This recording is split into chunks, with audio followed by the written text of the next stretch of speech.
Olá, meus irmãos, estamos de volta. Café com Deus, o seu podcast de teologia e vida cristã. Estamos hoje gravando o segundo episódio sobre a intoxicação digital. Ela produz mendigos emocionais? Falamos isso vastamente no episódio 1 com a doutora Ana Paula Jacques e o pastor César Ferreira. E com certeza eles estão comigo no estúdio e hoje são bem-vindos aqui para aumentarmos um pouquinho mais a nossa conversa. Pastor César, seja bem-vindo. Muito obrigado, meu pastor Marcos Rulli, doutora, um prazer estar aqui e que você continue atento porque com certeza temos algo da parte de Deus que vai em alguma medida abençoar a sua vida. Obrigado, pastor César. Amém. Pela sua presença sempre relevante para o nosso trabalho aqui. Amém, a alegria é minha. Doutora Ana Paula Jacques, seja bem-vinda ao episódio 2 da intoxicação digital. Muito obrigada, é um prazer estarmos aqui de volta, falando com pessoas abençoadas. Para mim é um prazer enorme estar aqui ao lado de dois pastores. Um pastor que parece que é radialista, que tem uma voz estridente, que não é a minha, mas tudo bem, eu chego lá, pastor. Vocês são abençoados e pessoas que Deus colocou no meu caminho. Sou muito grata por esses momentos e que nós possamos continuar esse papo que é fundamental nos dias atuais. Sim. Obrigada pelo convite, mais uma vez, à disposição sempre. Muito bem. Obrigado pela presença de vocês. Você, internauta que assistiu o episódio número 2, com certeza já percebeu que nós estamos aqui trazendo um assunto que é de grande relevância, mas muito complexo. É a questão da intoxicação digital. Qual o limite? Como que eu posso ter um controle na minha família, na minha casa? É o que eu disse no episódio 1. Filhos dentro de casa, mas longe dos pais.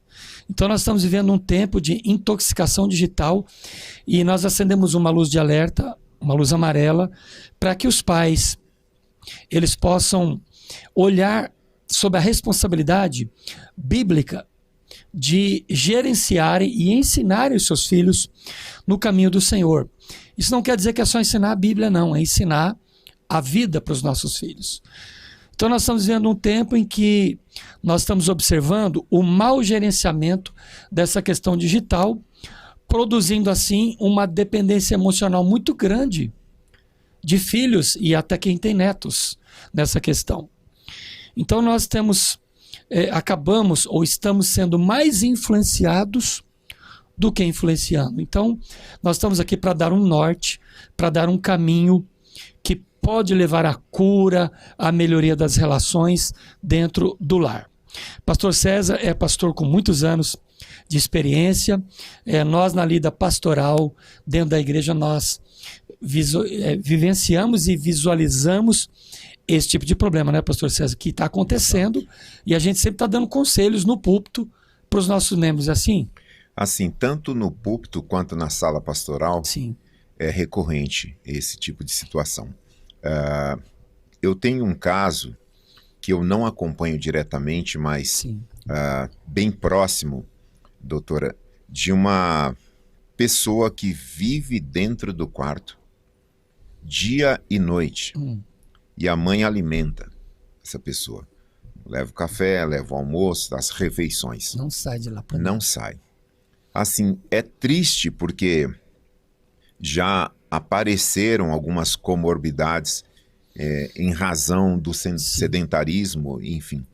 Então, assim, é um caso que não é um caso isolado, infelizmente, né? Casos também de adolescentes que receberam de presente um smartphone e tal, e a gente sempre fala, não tem problema, entre aspas, o presente em si. Agora, eu conheço pais que me dizem o seguinte: quando tiver tal idade, sim, vai ter acesso a isso. Ainda temos pais com esse tipo de autoridade e que eu acho interessante. Mas casos de adolescentes que acessam, não são só jogos. Isso aqui é uma terra sem lei, como a doutora falou no primeiro episódio. Antigamente a nossa rua era rua, literalmente. Hoje isso é a nossa rua, como Sim. a metáfora que ela colocou. Então, assim, a questão da pornografia, né, que a gente nem está entrando nisso, porque a dependência cibernética é tudo. É tudo. Então, os pais não sabem o que fazer. E aí, é claro, vem pra gente, e que bom que nós estamos aqui para poder, de alguma maneira, elaborar e tentar somar com o desespero de muitos pais, né? Então, é crítica a situação. Nós estamos aqui com esse tema porque é crítico. Eu já tive, pastor César, alguns anos atrás, o pedido, inclusive, doutora Ana Paula, de uma mãe que estava desesperada, falou: pastor, meu filho não sai do quarto, não sai do jogo, me ajuda.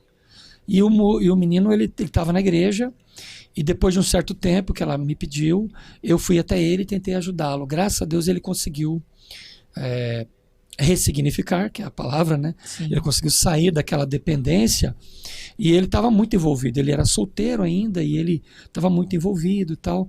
E ele conseguiu estabelecer o equilíbrio, um ponto de equilíbrio naquela situação. Hoje ele está casado, tem 2 filhinhos, a vida dele é normal, ele trabalha com tecnologia, mas ele não se tornou um cyberviciado. Então a gente sabe que nós estamos tratando aqui desse tema. A intoxicação digital, ela é um cybervício. Então nós elencamos aqui no programa número 1 os jogos eletrônicos, o uso excessivo do computador, do celular, mas nós falamos que isso aqui não é pela questão do trabalho que ele nos vicia, é pelas questões emocionais. Então, é o campo da doutora Ana Paula também, devido ao seu trabalho como advogada e especialista também nessa mediação de conflitos familiares. Muitos desses conflitos passam por esse terreno, passam por esse campo. Então, o adolescente, o jovem, a criança, ele se fecha, não é isso, doutor? Ele se fecha dentro daquilo ali, e aquilo ali passa a ser o mundo dele e dela. E o pai e a mãe que não interfere, tá arrumando pra cabeça, não tá? Sim, com certeza.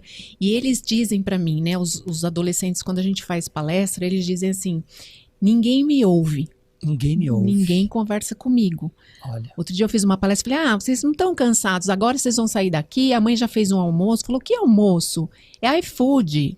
Não, a gente não pede, não faz comida, é só iFood. Então veja o tamanho do abandono existente. E como eu disse, não vamos culpar ninguém, vamos entender a dor de cada um. Não são os pais que são culpados, existe dor ali dentro também, e que eles não conseguiram, né, achar um lugar para cuidar dos seus próprios filhos. Então, a gente ainda diz que pode ser que sejam crianças agarradas na saia da mãe, na barra da calça do pai, cuidando de crianças. Porque a gente sabe, pastor, que a mãe, ela nos nutre e nos dá segurança desde o ventre. E o pai, ele nos leva para a vida. Sim. Ele nos mostra o caminho a seguir. Então, quando nós temos uma geração órfãos, né, de pais vivos, nós temos filhos abandonados. E ainda, nós, uma situação mais grave de que, fato, não temos os pais. Os pais sumiram, como eu falei no episódio 1, que muitas crianças ainda são registradas sem o nome do pai. Sim. Então, nós temos esse abandono. E os jovens nos pedem ajuda. Isso não mudou, só piorou, né? A cada E dia agora vem a piora. questão digital ainda aqui. Porque nós vemos criança de 7, 8 anos, como na escola que eu trabalhava, pedindo ajuda. Falou: eu não quero voltar para essa família. Eu não consigo mais viver naquela família. São situações, de fato, muito tristes e muito graves que nós precisamos tratar. Então, eles estão pedindo socorro, mas os próprios pais não têm o apoio emocional para dar esse socorro. Então, a nossa geração criou filhos muito diferente do que os nossos pais nos criaram, porque não concordamos com aquela criação, certo? Só que aí nós perdemos a mão e não sabemos mais o que fazer, porque achamos que nossos pais foram muito cruéis, muito duros, né? Porque hoje, quando se ouve uma mãe e um pai falando que vai disciplinar o filho, né? Na igreja a gente ainda ouve pais que disciplinam os filhos. Sim. Mas isso é crueldade. Isso daí é abuso, eu vou denunciar. É quase um crime, né? Os filhos falam: eu vou denunciar. Então, existe isso. Não se tem mais autoridade dentro de casa. Sim. E, por consequência, e autoridade, vamos dizer, não é autoritarismo. É autoridade de mostrar quem tem diferença. Tem diferença. Qual é o seu papel dentro daquele lugar. Se perde a autoridade, pastor, dentro da sala de aula. Porque daí o problema vai para a escola, o problema vai para a igreja. Sim. E ali sim a gente encontra uma autoridade, né, ungida por Deus que consegue dar um direcionamento. E olha que ainda tem gente que vem enfrentar, né? Mas na escola não temos mais autoridade de forma nenhuma. O professor não é mais como na nossa época, aquela figura que nos trazia respeito, assim como a minha profissão, infelizmente, né? Não se respeita mais, não se tem mais olhar para regra nenhuma. Vivemos num mundo desregrado. Sim. Quem dirá buscar uma disciplina? Mas o olhar eles estão sim pedindo socorro, basta a gente ter aquela sensibilidade de ajudar. Pedido de socorro silencioso. Silencioso. Mas uma coisa, É o fechamento, o isolamento. pastor e doutora, corroborando com esse entendimento, é que eu percebo que os pais dessa geração, eles querem ser amados pelos filhos. Eles morrem de medo de não serem amados, de serem reprovados. E ocorre que nessa relação, se eu conseguir pelo menos comprar, né, o meu filho em algum nível, eu consigo tê-lo por perto. Só que biblicamente não há um lugar na Bíblia que Deus ordene que os filhos amem os pais. A Bíblia nunca disse isso. Filhos, amem os vossos pais. Não, honrem. Honrem. É diferente, é um outro lugar. Então você que é pai e mãe, preste atenção nos princípios da palavra de Deus. Mas honrar o pai e a mãe dentro de uma perspectiva em que esse pai e mãe sejam seguidores de Jesus. É fácil? Não é fácil, porque ontem se tinha o amiguinho da esquina para se comparar. Hoje o amiguinho está nas redes sociais, dentro da sua casa, enfim. Então é muito complexo essa rede de circunstâncias aí dessa realidade, que é uma realidade virtual, porque tem impactos reais e concretos nas relações interpessoais. Então você, pai e mãe, precisa repensar esse princípio, essa tentativa de tentar, como um mendigo realmente carente de emoções, da aceitação do filho, não é... Ó, a Bíblia diz assim, que o marido deve amar a esposa, mas em nenhum lugar diz que a esposa deve amar. Por quê? O Criador parte do pressuposto da própria criação dele, que está na mulher. Intrínseco essa coisa de amar, de se entregar realmente. No homem não, o homem é um mandamento, a gente precisa amar porque é uma ordem. Sim. Assim como o filho precisa honrar os pais. Então existe uma dinâmica equivocada e antibíblica nas famílias, que essa questão que estamos trazendo aqui, ela aparece gravemente, mas a gente está arranhando a superfície. Se nós formos falar das questões espirituais que realmente precisa de um realinhamento. Sim, com certeza. Sinal de alerta para você. Agora vamos falar aqui sobre os sintomas. Faça o teste na sua casa. Sintomas de tentar desintoxicar um cyberviciado. Doutora Ana Paula, olha os sintomas. Eu quero ouvir isso aí também. Vamos ser diagnosticados aqui. Falamos sobre ansiedade levemente no 1. Ansiedade é o primeiro. Vai gerar uma ansiedade. Em seguida você tem insatisfação crônica. Nada vai estar bom porque você tirou isso. Você tirou isso. Você tirou o jogo. Impaciência. Baixa tolerância à frustração. Percebe como uma mendicância emocional? Então, ele ou ela encontra isso na internet e essa dependência gruda, prende. Porque lá tem um influencer, lá tem amiguinhos postando foto o tempo todo, lá tem conversas que você não está sabendo que está tendo, em níveis que você não imagina. Então, ansiedade, insatisfação crônica, nada tá bom. Vamos passear? Não quero passear. Vamos pra praia? Não quero ir pra praia, quero ficar no quarto, quero ficar na internet. E um tédio tão grande quando eles não sentem que tem nada para fazer aqui, na internet. Isso é o cybervício. Já tem um programa nos Estados Unidos chamado Cyberviciados. São profissionais, doutora Ana Paula, que estão se preparando e se formando para fazer intervenções em cyberviciados, pastor César. Como Eles se fosse estão o nosso AA, né? é um AA.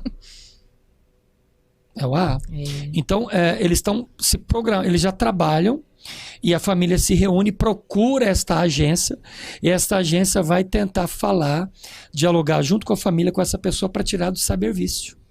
Esse é o nível.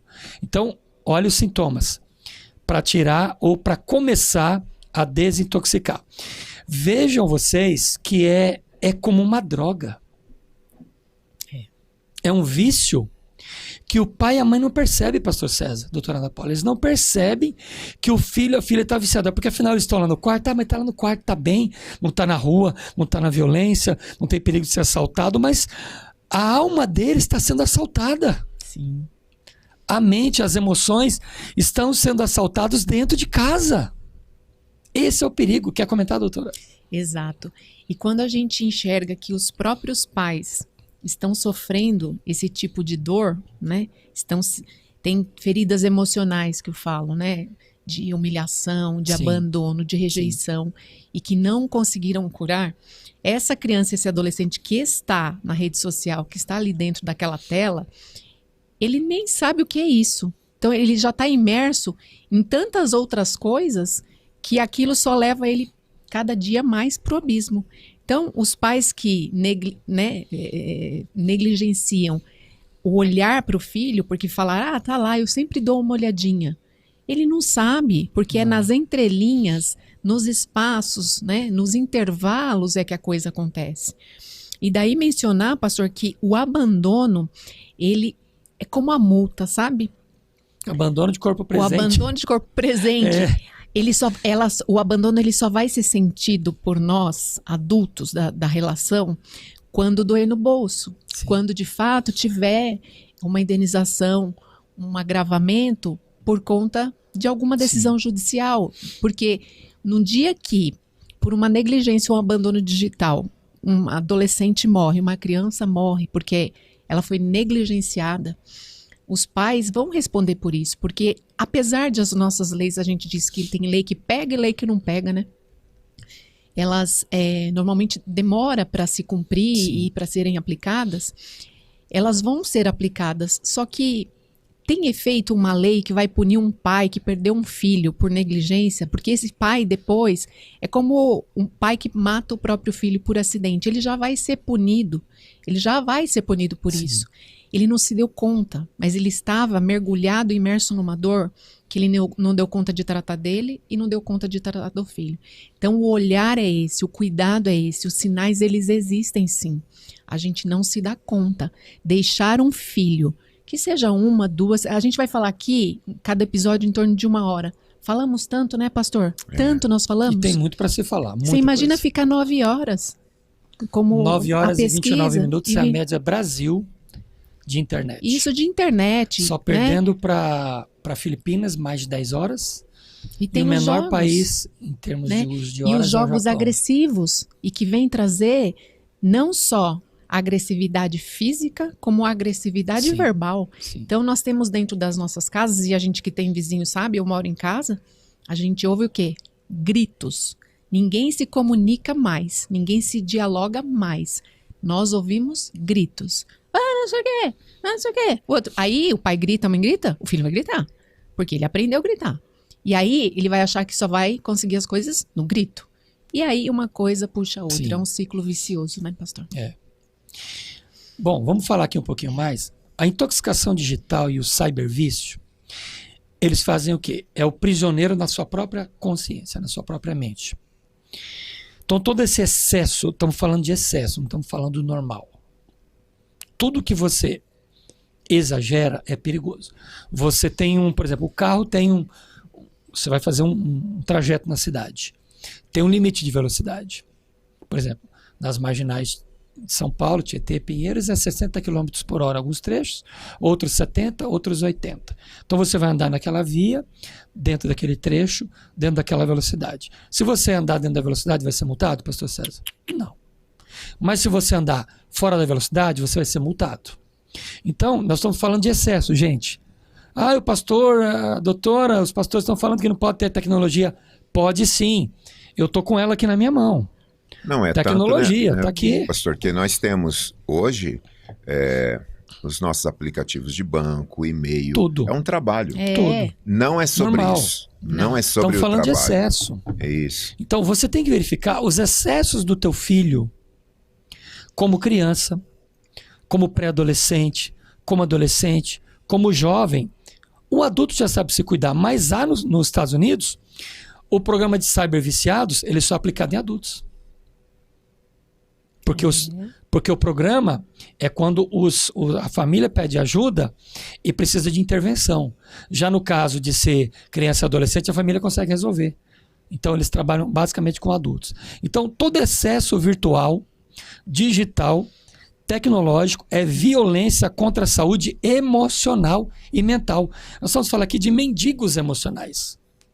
É o nosso filho, a nossa filha que está lá dentro do quarto, o pai e a mãe estão em casa, mas está uma mendicância emocional. Ou seja, ele não tem na família a interação, então ele busca na internet. Porque na internet ele tem aceitação, na internet ele é legal, ele vai ter pessoas legais como ele. Então, a internet ela causa um estímulo muito grande, a gente sabe disso. Sim. E nós adultos, se a gente não tiver um filtro, por exemplo, eu tenho um filtro, doutora. Chegou um certo horário na minha casa, eu não acesso mais. Eu tenho Instagram, eu tenho 3 Instagrams, que eu verifico, que eu posto, que eu vejo as informações. Fora isso, nós temos a rede social de comunicação, que todo mundo usa, que é o WhatsApp, outros têm Telegram, enfim, nós temos o aplicativo de banco, temos a internet, temos consulta, temos isso. A nossa vida toda está aqui. Perdeu o celular, você tem que redefinir todas as senhas, né? Então, a nossa vida está aqui. Mas a gente tem que colocar um certo número de regras, porque, por exemplo, eu gosto de ler aqui, mas eu prefiro o livro. Eu gosto do papel. Sim. E, graças a Deus, nós temos uma estatística boa, né? Depois da pandemia para cá, o livro, ele ganhou prestígio, né? Apesar do digital, o papel ainda continua tendo prestígio e cresceu, né? O número de pessoas interessadas em livros, né? A vendagem de livros aumentou muito, graças a Deus, porque no mundo tão digital, eu, por exemplo, não gosto de e-book. Cada um tem seu gosto, né?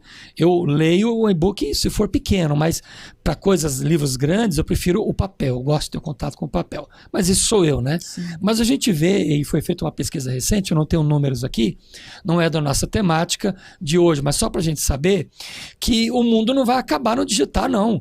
Tem jovens que gostam de livro, gostam do papel, né? Então, é questão de nós reeducarmos a nossa forma de levarmos a vida. Eu não posso ser ignorante, saber, não vou usar celular, não quero saber de tablet. Eu prego com tablet. Antes eu imprimia o meu sermão, o esboço, imprimia numa impressora e levava o papel para a igreja.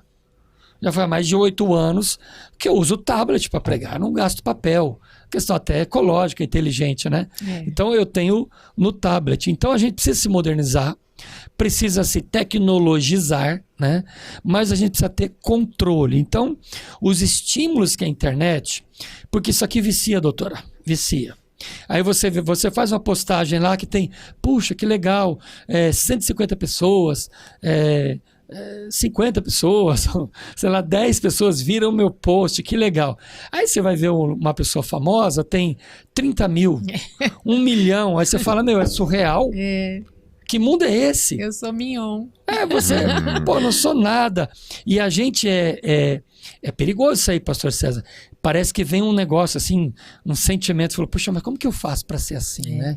Então a gente é tentado, né, a querer, mas como que eu faço? Mas como que eu posso ser? Porque a gente sabe que tem a questão da monetização, né? Tem pessoas que vivem dessa questão de rede social. E aí você fala, mas como que eu posso? Não que não é errado pensar assim, mas, puxa vida, mas como que eu faço para ser tão bom quanto fulano? Então, nós estamos vivendo um ambiente de tentação na questão mental, e a gente como adulto, já maduros, eu já passei de 50, você também, não sei, a doutora, né? Não pode perguntar a idade para mulher, né? Isso que é pecado. Né? Então a gente não é tentado? Sim. Fala aí, porque você é da área e você é do direito também. Sim, todo tempo a gente é tentado e a gente começa a querer se comparar o tempo todo. E nós temos estrutura, nós temos uma armadura. Essa comparação que o adolescente faz, que o pré-adolescente faz. E nós temos maturidade, né, pastor, de filtrar. Nós sabemos o que é qual é o limite, o que é prejudicial, o que é bom para nós. E ainda erramos e muito. Exatamente. Né? Mas o jovem não sabe e ele vai querer desafiar. Não vai o ter tempo limite, todo. ele E vai ele até... pensa que sabe, né, doutor? É porque ele tem idade, ele tem mente boa, ele tem tempo. E ele domina Ele a técnica. domina, mais do que eu não sei mexer todas as ferramentas. Tem muita ferramenta, eu não sei usar, acho que 20%, acho que nem 10%. Eles fazem muito rapidinho, E né? eles fazem. E ultrapassam a gente assim, ó. E eles têm tempo, eles dormem menos. E aí eles confundem essa habilidade Sim. com a maturidade. Que não é maturidade. Eu, particularmente, não sei lidar com aparelho. Enfim, eu peço para os meus filhos, eles fazem e me dão. Eu falei, mas me ensina. Enfim, assim, você não vê o truque. Eu não quero que faça, eu quero mágica. Que ensine como que faz. Fala, eu não aprendi a ensinar, só sei fazer. Então, é como diria o meu amigo Tom. Eu sempre falo do Tom. Ele diz assim, né? Mora em Portugal hoje. Antigamente, os pais tinham mais conhecimento que os filhos e também mais, moralmente, mais éticos. E, portanto, os filhos olhavam para essas pessoas e diziam, meu Deus, né? Meu pai conhece muito mais e é uma autoridade. Hoje, os pais... proporcionalmente, dentro desse universo que está posto, conhecem menos e não têm patrimônio moral. Então, veja o caos que se produz, porque o filho olha e fala, eu entendo muito mais que ele. E olhando para o exemplo, não é dos melhores. Então, cria uma dinâmica que se perde de novo a autoridade. Sim, Exato. Exatamente. Campo da autoridade. Não nos esquecermos do que a Bíblia nos ensina. Então, os pais, eles precisam estar alertas. E nós estamos falando aqui basicamente a pais cristãos, né? Sim. E talvez um outro que talvez esteja nos assistindo e não seja cristão. Mas o princípio bíblico é sempre um princípio abençoador, enriquecedor, e ele dá um caminho. Paulo diz, tudo que está escrito para o nosso ensino, escrito está. E quando nós abandonamos o que está escrito, nós sofremos a perda, o dano, o prejuízo. E uma coisa, pastor, para os ouvintes, independente da religião, se você olha para o ensinamento de Jesus e aplicar para a sua vida, você deslancha. Porque são princípios realmente que funcionam. São princípios assim de amor e de cuidado com o próximo, que qualquer um é abençoado. Qualquer relação que olha para esse ensino e aplica é abençoado, não tem como. Com certeza. Esse é o caminho da vitória. O caminho da bênção. O caminho de boas heranças espirituais, né, pastor César? Amém. Muito bem, vamos lá. A doutora Ana Paula está aqui, ela é advogada. Tem um outro problema muito comum do cyberviciado e da intoxicação digital, doutora, que é uma outra questão, é a questão mais negra da história. Porque a gente está falando daquele vício de estar o tempo todo na rede, o vício de estar o tempo todo conectado, os perigos embutidos, mas vamos falar agora do cyberbullying. O cyberbullying é um problema que muitas vezes não é denunciado. Tem pessoas que sobrevivem no cyberbullying. Mas teve um caso, e eu quero trazer esse caso aqui para a gente discutir, um caso que se tornou, na imprensa do mundo inteiro, foi apresentado. Inclusive, eu preguei domingo agora na igreja e mencionei esse caso durante a minha pregação. Eu estava falando sobre o Salmo de número 30, o choro pode durar uma noite, mas a alegria vem pela manhã. E eu contei o caso de cyberbullying, um dos mais famosos. Ele não é tão recente, ele foi em 2012, mas já naquele tempo, em 2012, isso faz o quê? Né? Poucos anos aí de diferença, mas não tão poucos anos assim, o caso da Amanda Todd, um caso de uma adolescente canadense que tornou-se aí a voz do cyberbullying mundial.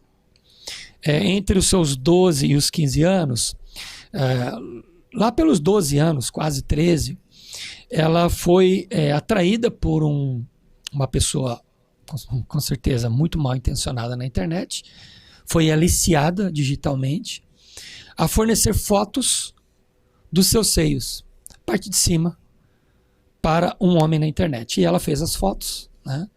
Elogios e aquela conversa toda, aquele envolvimento na internet. Com certeza era uma menina que vivia no quarto, E ela foi aliciada na internet e ela entregou aquela foto para aquela pessoa. E aquela pessoa elogiou e tal, e disse, olha, suas fotos são muito boas e tal. E ele ficou amigo dela e começou a conversar com ela pela internet. Durante aquele tempo, ela é uma adolescente, imatura emocionalmente, ele fez um apelo para ela, o seguinte, eu quero mais fotos suas. Agora eu quero você de corpo inteiro. De todas as posições e ângulos possíveis. Ela disse, não, eu não vou fazer. Eu só vou te dar essa que você tem dos meus seios e não vou te dar foto nenhuma mais. Mas ele continuou insistindo, insistindo, e ele partiu para a agressão. Falou, é o seguinte, você não vai me dar? Então eu vou pegar suas fotos e vou colocar na internet. Porque eu tenho o seu rosto na foto e vou te envergonhar. E ele colocou as fotos na internet e as fotos foram veiculadas e todo mundo da escola passou, ele conseguiu acessar a rede dela, rede social dela, e ele fez um estrago imenso, pastor César. Destruição mesmo. Uma destruição na vida dessa menina, ali que estava indo para completar 13 anos de idade. Virou um inferno na família. Eu tenho aqui o relato dela foi terrível.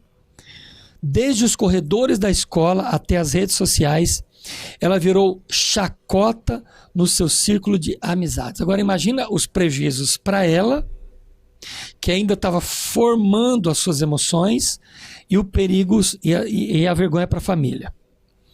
Ela era uma adolescente frágil e retraída, segundo os depoimentos da sua família, e ela queria encontrar prestígio, ela encontrou na rede social esse cyberbullying.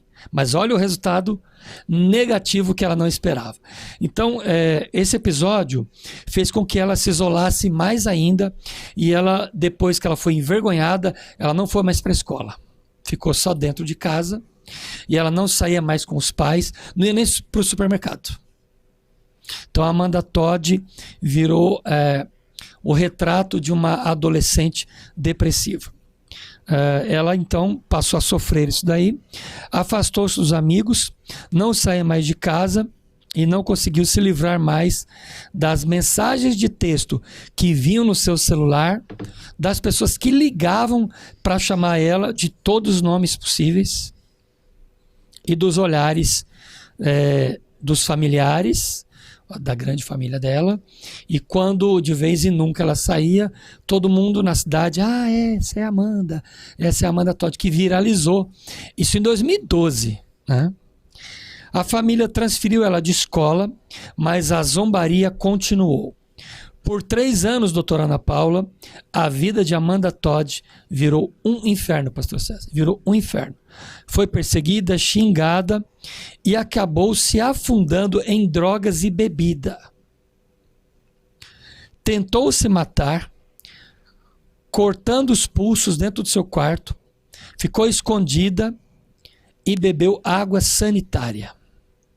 Meu Deus. Os pais encontraram ela, porque ela ficou muito quieta, os pais encontraram ela em agonia, toda cheia de sangue, intoxicada, gritando ali, levaram ela para o hospital, conseguiram salvar. Trouxeram ela para casa de novo, e ela continuou com aqueles episódios depressivos, e finalmente, algum tempo depois, antes de inteirar 15 anos de idade, ela postou um vídeo de 9 minutos no YouTube, usando pedaços de papel. Ela não falava no vídeo, o vídeo está na internet, né? Ela escrevia as frases no papel e ela ia tirando as frases e gravando o vídeo dentro do seu quarto. O fundo de música do vídeo dela era um fundo de música deprimente, e ela relata nos papéis os seus meses de terror. Pouco mais de 30 meses de terror. A vergonha que trouxe para a família dela e a dor que trouxe a si mesmo. A imagem do vídeo mostra somente a parte inferior do seu rosto e as mensagens escritas nos papéis. Não tenho ninguém. Preciso de alguém. Meu nome é Amanda Todd. No vídeo no YouTube. Um mês depois, doutora Ana Paula, dela postar o vídeo, ela finalmente conseguiu cometer suicídio. A imprensa veicula como enforcamento, mas a família nega e não dá o real motivo da sua morte. Esse é um caso de cyberbullying gravíssimo, de que a gente tem noção que foi gravado e foi veiculado no mundo todo. Então, doutora Ana Paula, a gente vê aqui as situações em que os nossos filhos e até netos, no nosso caso aqui, que somos mais jovens, senhorzinho já, né? Estamos correndo perigo. O quanto essa moça precisou de ajuda e talvez não teve. Eu não estou aqui criticando a família dela, não estou aqui, ela mora, a família dela é do Canadá, a gente não tem o mínimo conhecimento da família dela, mas a gente não pode aqui criticar, mas nós estamos aqui trazendo ajuda. Sim. Para as pessoas que talvez estão assistindo esse podcast e falando, eu estou vivendo isso, pastor. Então nós estamos dando ajuda. Doutora Ana Paula, qual é o caminho para ajudar, por exemplo, o caso da Amanda? Ela tinha condições de ser ajudada. O que é que teve de errado talvez ali? Vamos apenas trabalhar hipoteticamente, pastor César, doutora Ana Paula. Hipoteticamente, o que é que talvez falhou nessa família? É muito triste, uma história muito triste.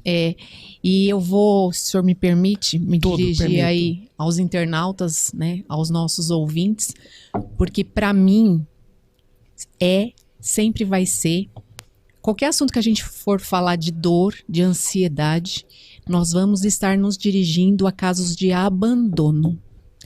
É uma série de casos de abandono. É o que parece muito abandono. E aí nós não vamos julgar, como o pastor falou, porque nós não utilizamos esse método para julgar ninguém. Sim. Mas nós precisamos entender que existia dor na família dela e existia dor na vida dela. Então, pastor, quando ela pediu ajuda, certamente ela pediu primeiro dentro de casa. E às vezes o adolescente ele não fala. Né? Vou por mim, porque eu tenho um filho de 18 que às vezes quando tinha 16, 17, até hoje, ele às vezes não fala. Eles não falam e talvez os pais não perceberam. Tem dificuldade de expressar, né, os sentimentos, de expressar a dor, de expressar o luto. Eles têm dificuldades com o próprio corpo, né? De se achar bonito, de rosto mudança, cheio de espinha. Né? Então são várias mudanças que eles têm que dar conta sozinhos. E não estou dizendo para a gente criar nossos filhos numa redoma, que isso é que está errado, e para mim é o que deu muito errado nessa geração. Nós criamos filhos que não estão prontos para se frustrar, para se entristecer, para ser resiliente, para voltar, para recomeçar. Né? Infelizmente, nós quisemos dar aquilo que nós não tivemos. É tão perigosa quanto você deixar solto. O abandono. Tem que ter o senso tem que ter o meio termo. Né? Só que eu não posso ter meio termo em cima do muro. Eu tenho que ter um posicionamento. Então, nós, adultos desta relação, desta geração, precisamos nos posicionar e enxergar. Porque está doendo em nós? Está doendo, mas o seu passado volta, pastor. Volta, pastor. Para você mudar e dizer, meu pai me abandonou, eu fui criado sem pai. Minha mãe ela era omissa, minha mãe saía para trabalhar também. Eu vou ficar chorando lá atrás, não dá mais tempo. Nós precisamos olhar os nossos agora. Porque o que passou, passou. Já doeu, já estou cicatrizado. Você não pode voltar lá atrás e consertar o que foi feito errado. Não. Mas você pode partir do ponto que você está e começar a escrever uma história diferente. Diferente. Aquela história da família disfuncional. Eu vim de uma família disfuncional. Ok, meus filhos precisam passar pela família disfuncional? Não. Mas eles também têm que saber a realidade. Sim. Que o mundo é difícil e que a vida bate forte. Então nós precisamos do meio termo. Eu preciso conscientizá-los de que não dá para ficar de mimimi mais, como a gente fala. Orientação séria. Alertar. E posicionar. Eu não posso pregar aquilo que eu não vivo. Independente se é cristão ou não. Sim. Eu não posso. Eu tenho que viver uma vida só, não posso ter dupla personalidade. Dentro de casa eu sou uma coisa e fora eu sou outra. E vou dizer isso porque a gente sabe que muitas vezes, dentro de casa, os adolescentes eles são grosseiros, não conversam, mas fora é uma beleza, né? Se dá bem com todo mundo, trata todo mundo bem. Eu, graças a Deus, não tive isso com os meus filhos. Que bom, né? Eu louvo a Deus porque eu tive uma história muito bonita com os meus filhos. Hoje eu tenho a minha filha que é mais velha, ela tem 38, está indo para 39 anos, é psicanalista, advogada. Eu tenho um filho que completou 37 agora, que é o Samuel, é empresário de tecnologia. E o Tiago, que vai completar 36 anos também. Eu não tive problemas nessa área, não sei porquê. Na verdade, eu sei porquê, né? Porque eu não tive problemas. Porque a gente adotou uma conduta de criá-los no temor do Senhor, mas sempre abrindo muitos olhos deles para a vida e fortalecendo eles desde pequenos. Nós viemos sempre trabalhando e fortalecendo. Eu não sou um pastor perfeito. Sim. Não sou um pastor perfeito e não sou um pai perfeito, mas eu tentei fazer o máximo que estava à minha disposição como pai, como marido e como pastor. Primeiro, como um pai dentro de casa, né? Sendo pastor também. Então eu procurei sempre levar meus filhos e dar o norte para eles. O mundo oferece isso, aquilo, aquilo outro. Você tem que escolher. E a Bíblia diz assim: se você fizer isso, vai acontecer isso de acordo com o que a Bíblia está dizendo.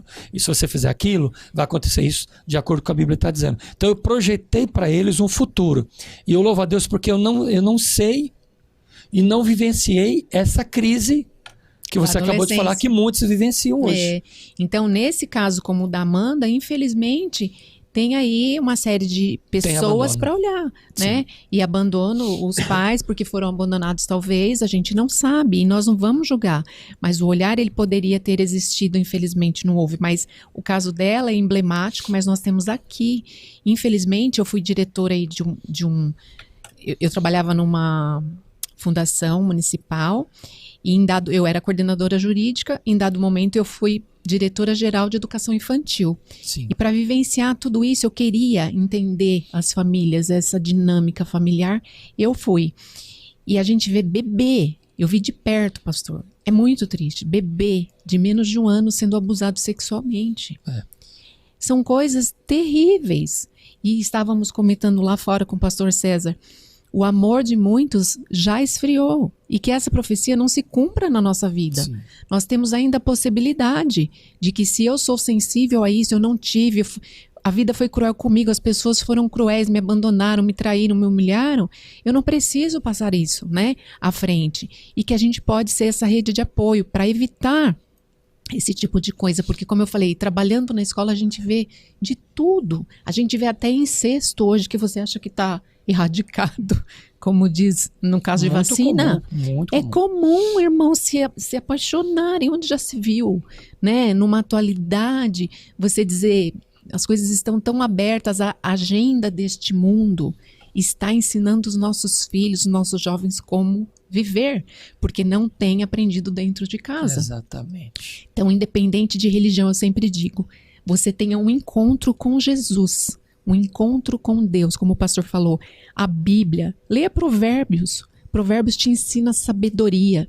Eu amo Ageu. Ageu tem 2 capítulos e ele é incrível. Então a Bíblia ela é repleta de lições de vida que nós podemos, não precisamos nem ler livro nenhum. Né? A gente estava lendo ali, ensina o teu filho no caminho que deve andar, que foi escrito há mais de 2000 anos. Sim. Isso vale para hoje.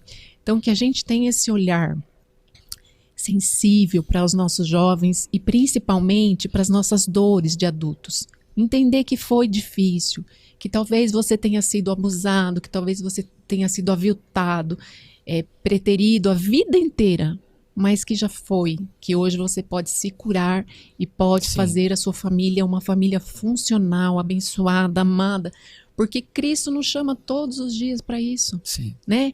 Vem aqui, meu filho, você errou, filho, não é esse caminho não. Quantas vezes eu peguei atalho, né? Peguei atalho e o que aconteceu? Nada. Eu só fui e perdi mais tempo, porque ali não era o lugar, né? Então, a cura espiritual que a gente fala, né? O mundo deturpa tudo que muitas vezes os cristãos falam, né? A cura espiritual é você conseguir ter uma vida leve, equilibrada e saudável. Encontrar aquele que é capaz de mudar a tua história. Então, a gente é capaz de mudar a nossa história se a gente ressignificar muita coisa. Sim. Mas se o Senhor não nos mudança libertar de postura de amarras, em algum momento da situação. Nós não vamos vencer. Então, precisamos sim desse olhar atento a esses jovens. Às vezes é na escola, é uma fala do nosso filho que fala, fulano de tal falou isso.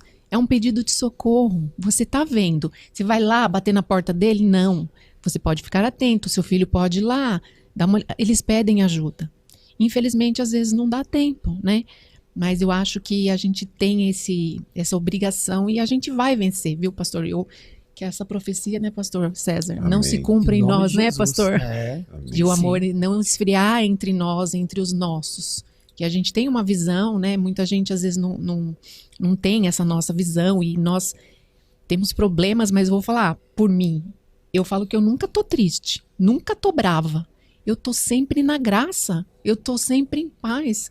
Não é? A Bíblia diz em tudo dai graça. Sim. Então que nós sejamos esse canal de paz para alcançar essas vidas. Mudei minha vida toda para alcançar essas vidas, minha vida profissional. Então, que nós estamos aqui à disposição, muitos se coloquem à disposição, né? O reino clama por nós, né? Sim. Para a gente ser facilitador, para a gente aumentar o reino de Deus, né? Isso é muito importante. Eu acho que é o fundamental. É a gente saber que numa situação como essa, e dentre outras que a gente se deparar no nosso dia a dia, o abandono, pastor, para mim, é a palavra-chave. Terrível. Terrível. É. Pastor César, quer comentar? Nesse caso, né, da Amanda continuando, Amanda Todd. eu concordo tudo que a gente está dizendo aqui, porque É o que nós mostra, estamos né? dentro Muito de uma jovenzinha para ser. coerência. Porque assim, no caso dela é um absurdo, eu acho que a gente já está falando de um nível abjeto, né? Meu Deus do céu, a crueldade. Então, estava posto. Mas existem situações de bullying com as crianças que, como a doutora falou, às vezes os sinais são fracos que o filho está emitindo, de que não está bem, de que está acontecendo alguma coisa. Por isso da necessidade dos pais estarem atentos aos filhos. Porque, de repente, começa a ficar calado, começa a ficar no cantinho dele. Fulano e tal. é assim mesmo, parece Isso. um jumento. É que tá muito ali e importante. É muito importante essa Trata-se relação. pejorativamente, né, pastor César? Os meus filhos tiram sarro da mãe, né? Porque, assim, são tudo casados hoje. Mas quando eles chegavam da escola, o barulho que eles faziam no portão, ela dizia pra mim assim, ó, tem problema. É um negócio assustador, eu ficava Já com te medo dela. Conhece, Sim, é um negócio terrível. Então, assim, esse olhar, essa percepção, e se você quer Bíblia, esse discernimento, que é algo de Deus na nossa vida, que faz com que você olhe aquilo que humanamente seria impossível ser percebido. Então, Deus precisa estar presente na família, porque no caso da Amanda, foi algo absurdo que o mundo soube e que o final foi, meu Trágico. Deus do céu. Tremendamente. Mas de repente dentro das nossas casas não é algo dessa envergadura, mas está ferindo, está machucando os nossos filhos e a gente não está ligado. O sinal de alerta foi aceso, então nós vamos prestar atenção nos sinais. Eu costumo dizer, doutora Ana Paula, os pais não podem transferir. Às vezes eles transferem para o Estado, transferem para a escola e transferem até para a igreja. E a doutora falou Não é missão. que às vezes os pais são as crianças na casa. Não é missão deles. Coisa Não é assustadora. missão. A questão educacional não é missão do Estado. Não é missão da escola nem da igreja. Essa questão de educar em casa, não é. Lá você vai ter conhecimento, você vai ter um regramento próprio daquela instituição. Mas a questão de educar o filho é em casa. Então, os pais têm o dever de observar se as emoções dos filhos são saudáveis e ajudá-los. Por que está no cybervício? Algum problema tem. Está buscando aceitação, porque se acha feio, se acha feia, porque quer isso ou quer aquilo. Então a gente precisa identificar e socorrer. São os nossos filhos. E Deus cobrará dos pais essa irresponsabilidade. Não tenha dúvida. Né? O pai e a mãe depois, lá na frente, vai estar sofrendo com um episódio terrível que pode durar anos, e ele vai lá, mas olha, eu acho que lá atrás eu errou mesmo.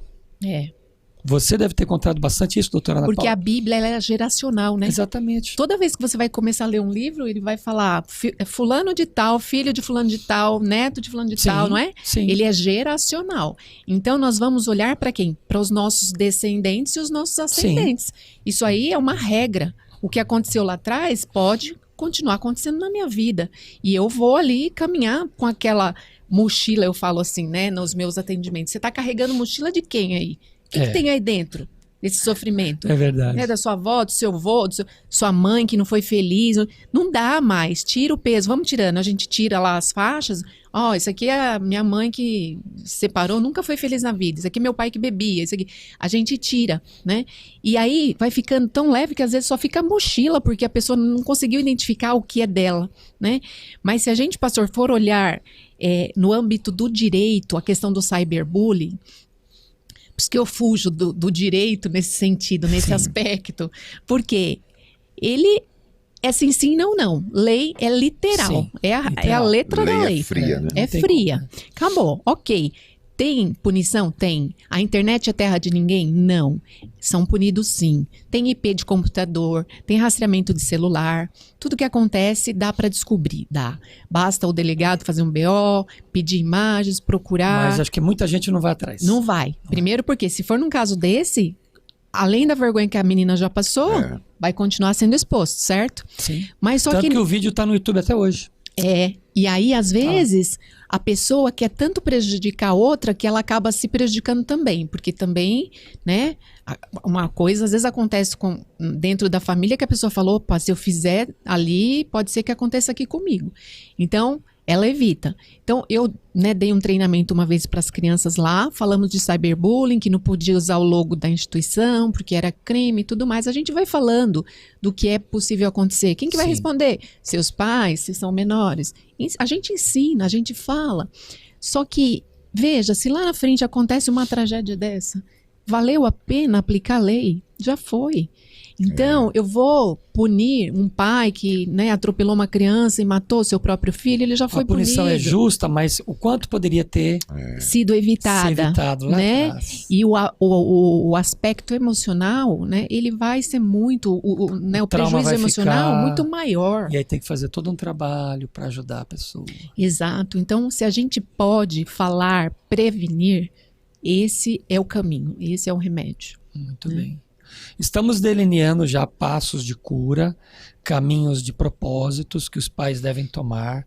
Pai e mãe, a missão é de ambos, né, pastor César? A nossa missão como pastor é ensinar. E nós ensinamos no púlpito da igreja.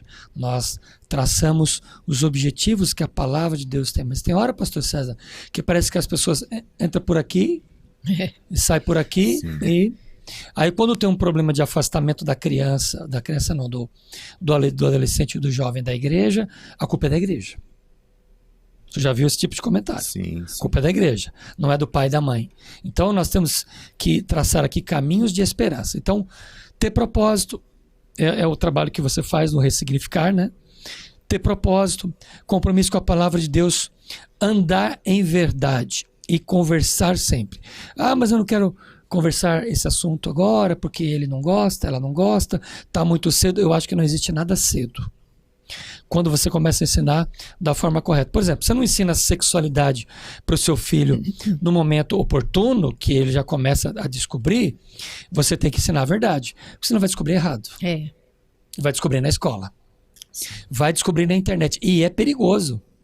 É muito perigoso, porque vai se tornar um cyber viciado. E a gente sabe, nós falamos, acho que nós pontuamos aqui rapidamente sobre a pornografia no episódio 1, né? Sim.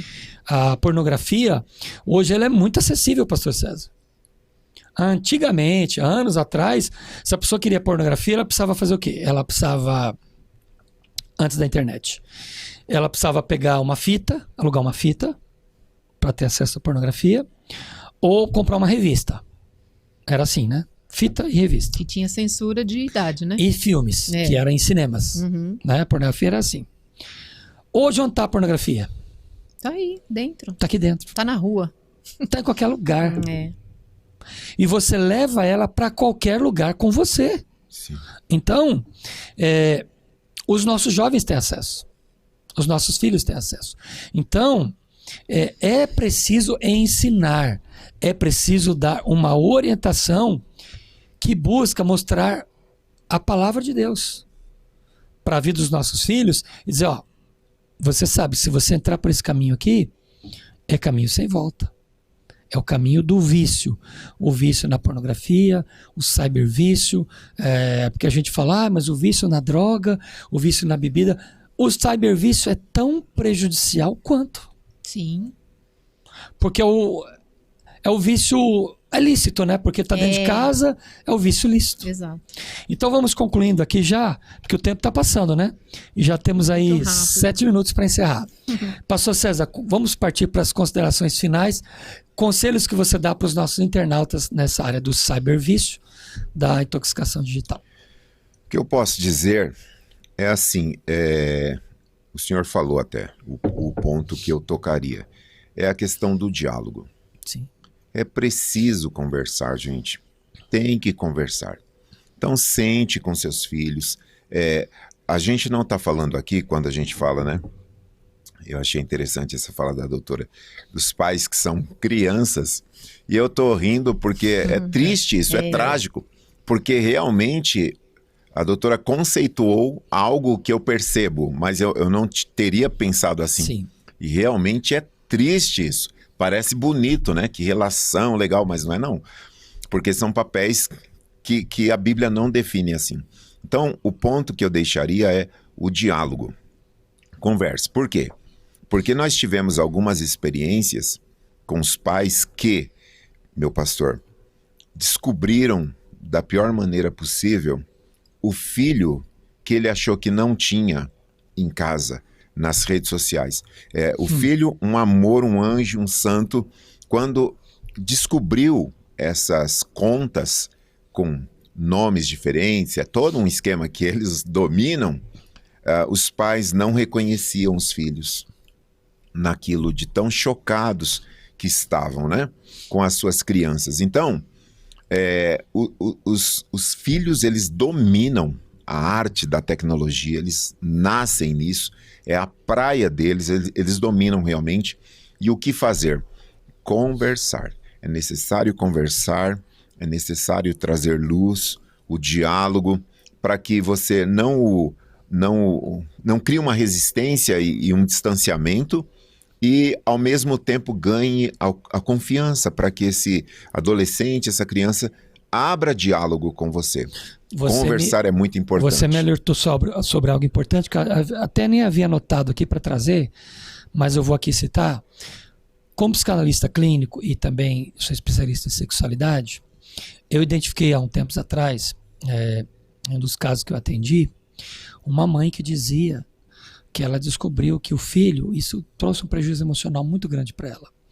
O filho tinha uma rede social normal, postava as fotos normais, o filho não, a filha, e a filha tinha uma outra rede social fake, com eu não sei dizer o nome exatamente, eles tinham um esquema lá que era fake, era ela mesmo, a pessoa, só que a mãe não tinha acesso. E nessa outra rede, só tinha conteúdos sexuais. Quando a mãe descobriu, aí foi depois de denúncia dos próprios familiares, de primos e tal, foi um terror, uma tragédia, porque a menina vivia uma vida dupla. E a gente trata esses casos também. Te cortei, né? Não, mas é isso. Só acrescentou. Amém. Glórias a Deus.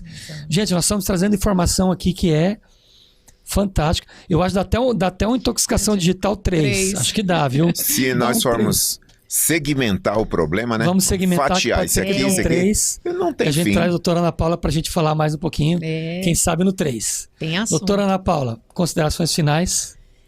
Eu vou também, né, complementar diante de tudo que nós falamos. Deixa o seu endereço virtual para os Vou falar também. Onde eu estou aí, porque eu vou falar sobre o que eu trabalho, né, pastor? Sim. É o processo de ressignificação. Se existe abandono, existe dor. Não busque culpados. É até um livro que eu estou escrevendo. Em breve ele estará aí em papel. Não procure culpados. Eles não existem. Nós não vamos julgar ninguém. Nós vamos enxergar que os nossos descendentes, eles carregam coisas que nós trouxemos e que os nossos ascendentes também tinham dores e que nós precisamos enxergar. E eu falo num e-book que eu fiz para homenagear até minha mãe, que chamou Sucesso Tem a Cara da Mãe. Eu digo que a gente só consegue enxergar pai e mãe quando a gente os olha como homem e mulher. falível e passivos de erro, né? Então, a busca a chave sempre vai ser, existe dor? Se existe dor, vai ter abandono e vai ter uma busca Sim. por um conforto, por um consolo. Então, vai haver fuga ou vai haver a paralisia. Então, se você pode identificar, é sua obrigação identificar nesta geração o que é que está doendo, o que doeu em você e pode estar doendo nos seus filhos, para que a gente tenha uma geração saudável, né?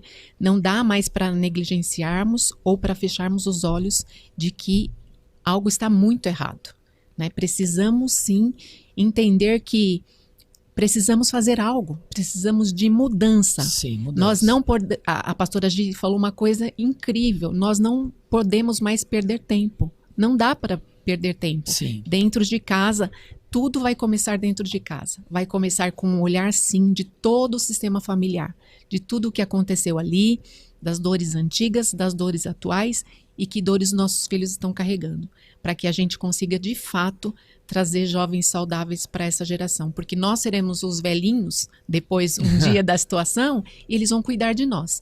Então eu imagino. Velhinhos que ensinaram bem, né? Que ensinaram bem. Sim. Então nós precisamos dar bons conselhos, ensinar bem, falar que eles têm que estudar muito para ser engenheiro para o prédio não cair, que eles têm que estudar bastante para ser bombeiro, para não apagar fogo direito, para ensinar, para cuidar da saúde, porque veja, a quem nós vamos entregar esse futuro? Sim, verdade. Então, são a eles, e sem julgamento, mas com um olhar amoroso. Nós precisamos olhar para todo ser humano com um olhar amoroso, porque nós não sabemos o que cada um passa. Cada um tem uma batalha diária e nós também temos, né? Então, acho que a nossa missão é essa. Antes da doutora falar das redes sociais, eu queria só pontuar um negócio. Pontua, pastor. Porque você vai falando, vai me iluminando, né? A gente vai ouvindo aqui. Eu acredito assim, né? E aí é uma questão muito pessoal, mas eu acredito que essa história de filho ter privacidade é muito estranho. Eu acho muito estranho. A casa, pai e mãe, vocês são autoridade. Então, tenha a senha dos seus filhos. Espelha. Tem como espelhar o celular para que você acompanhe, dependendo da idade, né? Você é coerente. Mas essa história de privacidade é muito estranho. Não tem que ter privacidade. Você é autoridade na sua casa. Tô dentro do meu quarto, me esqueça aqui. Claro que a gente sabe que é necessário uma dinâmica de determinada liberdade. Às vezes vai estudar alguma coisa. E a confiança vai sendo estabelecida à medida que o filho responde e a coisa vai se entendendo. Mas o filho dizer assim, eu tenho a minha privacidade, e o pai se calar diante de uma situação estranha, minimamente estranha, eu acho também estranho essa atitude. Me perdoe. Imagina. É isso mesmo. Eu acho que a gente tem que ter em mente também, e você que está ouvindo a gente, que nós precisamos sim evoluir e sermos mais modernos, mas nós não podemos negociar princípios. Sim, né? Muito bem. Então, pastor, eu queria deixar aí, né, os locais onde as pessoas podem me encontrar. Deixa as redes sociais para caminhar seguir, com a gente, né? Para ir lá buscar uma palavra de conforto, algo que deseja conhecer, que deseja ouvir. E eu creio que Deus sempre vai aproximar a gente daqueles que precisam ser impactados por nós, né? Então, eu estou ali no Instagram, no YouTube, tenho um TikTok para falar com a molecada, porque hoje a maioria tá lá. Então, no TikTok e YouTube é doutora Ana Paula Jacques. No Instagram é @doutora.anapaulajacques. Tá? Então, só procurar um caminho de ressignificação, algo com muito amor, vindo através de contos, através de inteligência sistêmica, que eu vou buscar, né, apoiar a pessoa, a olhar todo o seu sistema familiar, entender que existem correlações e uma mediação familiar, porque é sempre importante conversar e ter diálogo. E se você acha que é impossível, saiba que não é impossível, porque às vezes a gente não consegue, não tem algo para passar, mas a gente começa a trabalhar e a gente descobre que a gente tem uma capacidade que nem a gente sabe, né? E que às vezes a gente trabalhando, começando dentro de nós, como uma formiguinha, reverbera para toda a nossa família. Sim. E isso é muito importante. Então, seu filho não fala, sua filha não fala, o seu marido fala pouco, se vocês estão com qualquer coisa, começa dentro de você. Vai pedindo para Deus, né? E Ele vai transformando as relações. Nós somos seres que, quando eu encontrei vocês, eu falei, né? Eu preciso de gente para caminhar comigo, pessoas que são da minha caminhada. Nós somos seres criados para andar juntos, Sim. né? Para trabalhar em equipe. Então, eu estou à disposição sempre que precisar. A gente está aqui para bater papo, Amém. com um papo esclarecedor, enriquecedor e abençoado. Foi muito bênção para nós. Maravilhoso. Muitas bênçãos Muitos. vão advir desse trabalho que a gente fez hoje.